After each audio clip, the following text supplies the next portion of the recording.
सबसे अमीर आदमी का पुनर्जन्म हुआ और वह 8 साल की उम्र में वापस आ गया। सबसे पहले उसने अपनी माँ के लिए खड़ा होकर अपने बेकार पिता से तलाक लेने की बात मान ली। उसने कागजों पर अपना हाथ का निशान लगाया और तलाक के कागज अपने पिता को थमा दिए। उसने कहा कि शादी खत्म हो चुकी है और उसके पिता उस घर को छोड़ सकते हैं जो उसकी माँ और उसका है। लेकिन उसकी माँ अचानक हिचकिचा गई। पूरी जिंदगी उसने बस एक पूरा और शांत परिवार चाहा था, चाहे दिन कितने भी कड़वे क्यों न हो।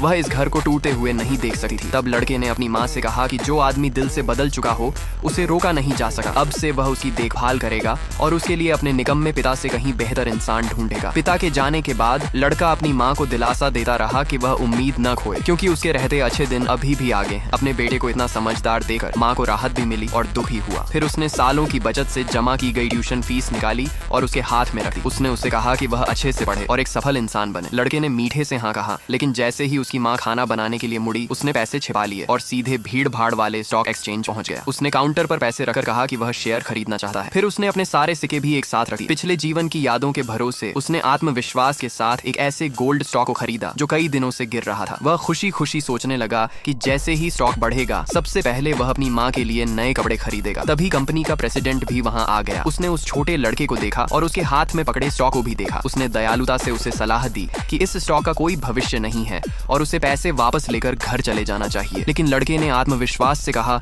कि प्रेसिडेंट समझ नहीं रहे हैं, उसका स्टॉक जरूर बढ़ेगा। जब लड़का नहीं माना तो प्रेसिडेंट ने उसे एक अच्छा स्टॉक सुझाने की पेशकश की। लेकिन अपने पिछले जीवन के अनुभव के कारण लड़का पहले से जानता था कि कौन सा स्टॉक सही है। फिर भी सामने खड़ा आदमी अच्छा, अमीर और आकर्षक लग रहा था तो लड़के के दिमाग में एक विचार आया। उसने कहा कि यह स्टॉक सिर्फ बढ़ेगा ही नहीं बल्कि कई दिनों तक लगातार बढ़ता रहेगा। अगर प्रेसिडेंट को विश्वास नहीं है तो वे शर्त लगा सकते हैं। प्रेसिडेंट मुस्कुराया और पूछा कि कैसी शर्त होगी। लड़के ने कहा कि अगर स्टॉक बढ़ा तो वह प्रेसिडेंट को अपनी माँ से शादी करने देगा और उसे एक सम्मानित अमीर महिला बना देगा। उसके ये शब्द सुनते ही सहायक ने उसे डांटा कि वह हद से बाहर बात कर रहा है। लेकिन प्रेसिडेंट ने फिर भी शर्त मान ली। उसने बस इतना जोड़ा कि अगर लड़का हार गया तो उसे दोबारा कभी अपने माता पिता की मेहनत की कमाई